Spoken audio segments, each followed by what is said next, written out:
옛날 옛적 따뜻한 바다에 작은 물고기 한 마리가 살았습니다. 방어 집안에서 태어난 맛도 좋고 식감도 좋은 귀한 집자지였죠.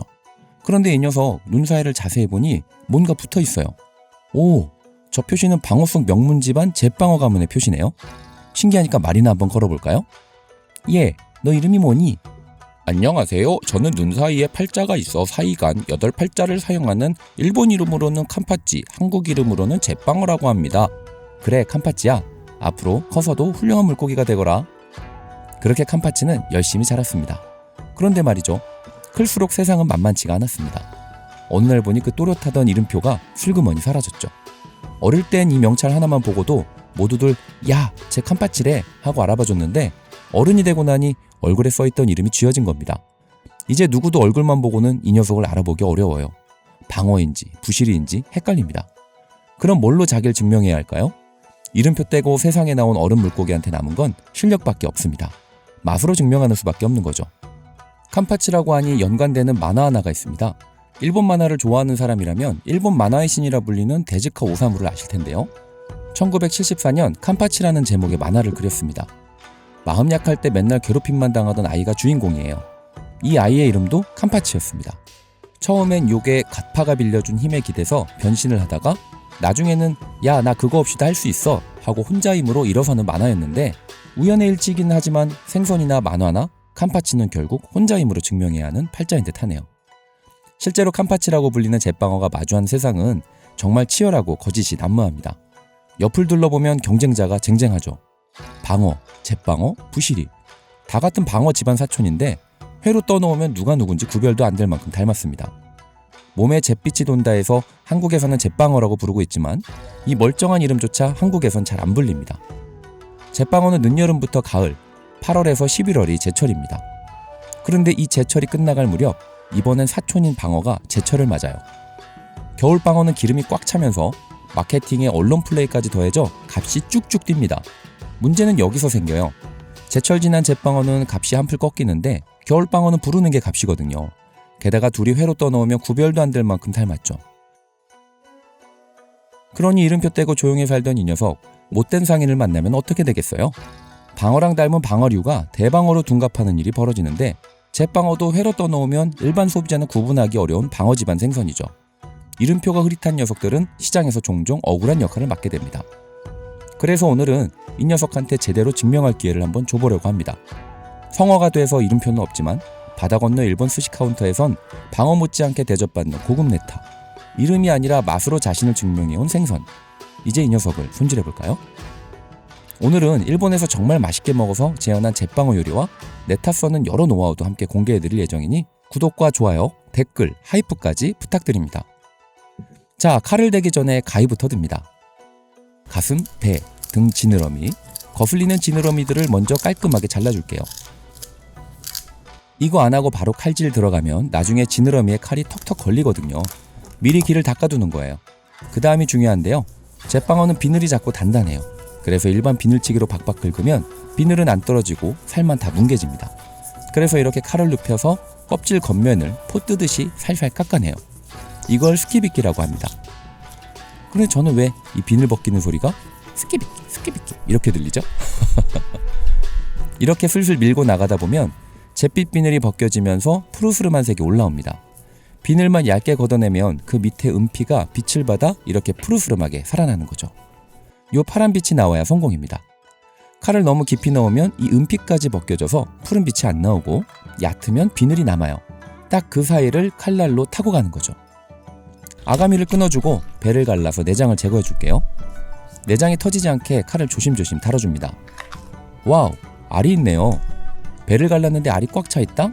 이거 산란을 코앞에 뒀다는 신호예요. 제빵어 산란기가 보통 봄에서 여름인데 지금이 딱 그 직전인 거죠. 알에 영양을 쏟아붓기 직전이라 지금 이 녀석 몸에 영양을 잔뜩 비축해둔 상태거든요.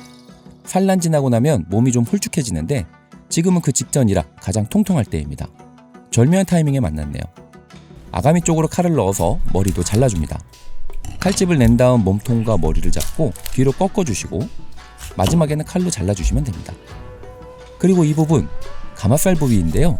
여기도 사실 별미입니다. 구워 먹거나 조림으로 해 먹으면 아주 맛있죠. 이제 흐르는 물에 깨끗하게 씻어줄게요. 신장과 피떡인데 이게 비린내를 유발하는 가장 큰 원인입니다. 칫솔 같은 작은 솔로 안쪽까지 깨끗하게 제거해주세요. 이제 살을 분리해볼게요. 먼저 배 쪽을 꼬리 쪽으로 해서 칼을 넣어줍니다. 칼끝이 뼈를 탔으면 척추뼈의 감각을 느끼면서 한 번에 갑니다. 그런데 여기서 뼈 타는 소리, 드르륵 드르륵 소리 나는 경우가 있어요. 그런데 이 소리가 뼈를 긁는 소리로 나면 안 됩니다. 피를 충분히 뺀 생선이라면 괜찮지만 그렇지 않으면 척추뼈를 중심으로 해서 피가 고여 있습니다. 그래서 뼈를 드르륵 드르륵 해서 힘을 줘서 가르게 되면 그 안에서 피가 또 밖으로 빠져나오게 됩니다. 칼날이 척추뼈 위를 부드럽게 미끄러지듯이 해주셔야 해요. 뼈를 타는 거지 뼈를 긁는 게 아니라는 점 꼭 기억해 주세요. 제빵어는 뼈가 큰 편입니다.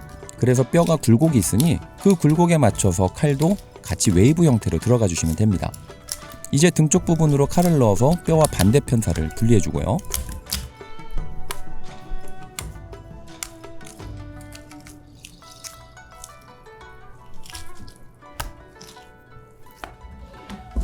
배 쪽에 붙어있는 단단한 갈빗대를 제거해줍니다. 칼로 포 뜨듯 얇게 도려냅니다. 뱃살에 기름이 제일 많고 맛있는 부위니까 갈빗대 제거는 섬세한 칼질이 필요해요. 안 그러면 맛있는 살이 다 날아가 버립니다. 필레 가운데를 칼로 잘라서 배와 등을 분리해줍니다. 손질한 몸통은 쓰임새에 맞게 세 부위로 나눠 쓸 거예요. 가운데 붙은 이 빨간 부분, 혈압육은 비린내가 날 수 있으니까 과감하게 제거해 줄게요. 이제 껍질을 제거해 줄 겁니다. 껍질을 제거할 때는 이렇게 껍질색이 살아있게 해주시면 100점입니다. 제빵어 살 재단은 마무리됐고 이제 여기에 소금을 전체적으로 뿌려줄 거예요. 삼투압작용으로 인해 살에 있는 수분이 빠지면서 살도 단단해지고 수분이 빠지면서 잡내도 같이 빠지게 되는 효과가 있죠. 7분 정도 되면 살 위에 수분이 맺히는 것이 보일 겁니다. 상태를 보시면서 수분이 이제 충분히 빠진 것 같다 싶으면 이제 소금을 털어내고 물기를 닦아내주세요. 이제 네타에 적합한 크기로 썰 수 있도록 정리를 좀 해줘야 합니다. 보시는 것처럼 블럭이 굉장히 큽니다. 이 상태로 네타를 썰면 너무 크게 되죠. 그래서 제빵어를 보시면 이렇게 살이 분리되는 부분이 있습니다. 이 부분으로 칼을 넣어서 평평하게 손질을 해줘요. 하지만 아직도 큽니다. 네타의 크기는 내 손가락 정도의 넓이가 좋은데 지금도 너무 넓죠. 그래서 혈압육이 있던 부분을 잘라서 크기를 맞춰줍니다.